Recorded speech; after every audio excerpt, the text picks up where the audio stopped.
No, I moved it. My undercover's come over. Yeah.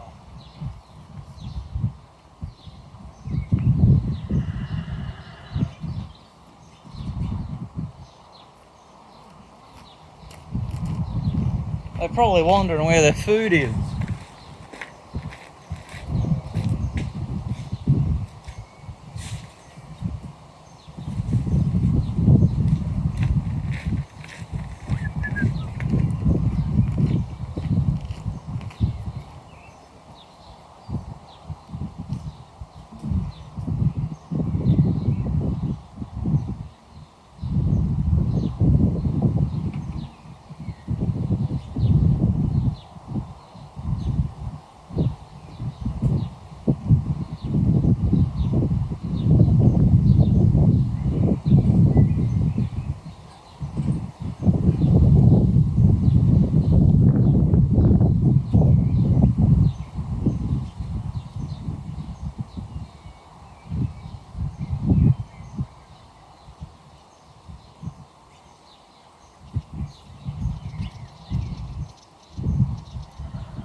Check and see if we're still recording.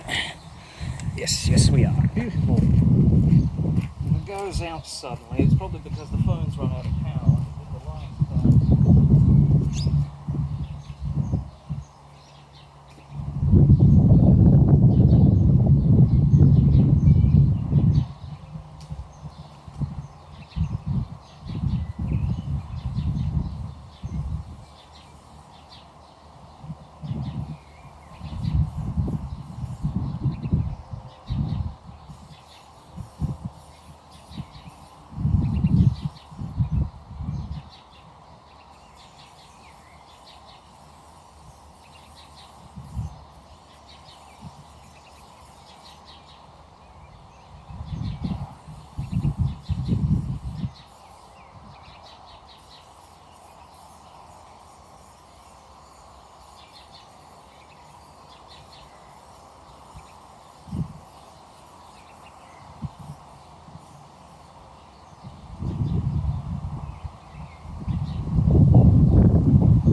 yesterday, we washed it and rubbed the body, most of the body anyway, in baking soda, which killed and removed a lot of the rust. And by proxy, it can also sometimes remove a bit of the paint. But normally it just removes the thin layer of scum that's, destroying the metal essentially. This stuff, WD spray, is a protective oil sealant. So what I'm doing, is we've removed the layer of rusted scum. Now, normally what you've got to do is put this stuff on, because if you don't, you've exposed the metal that's underneath the rust, and it begins to rust again. And we had to wait today because it was very sunny, there wasn't much cloud cover, didn't exactly have any sunscreen, so waited till the afternoon, and I'm now applying this stuff. Got 2 extra cans in case this one runs out, it's almost empty. But other than that, it's starting to shine again, as you can see, and that's the aim of it. I want it to look at least somewhat presentable before we take it all apart. Because the idea is we'll take the cab off, but to do that you need to remove the fenders on the side, and then the internal panels, which are on the inside of it, next to the engine, on both sides. Once those are removed, you can lift the cab off. There's these mounting bolts underneath it, 2 on each side. So these are the U-bolt looking things. Remove those, get some new base blocks for the cab.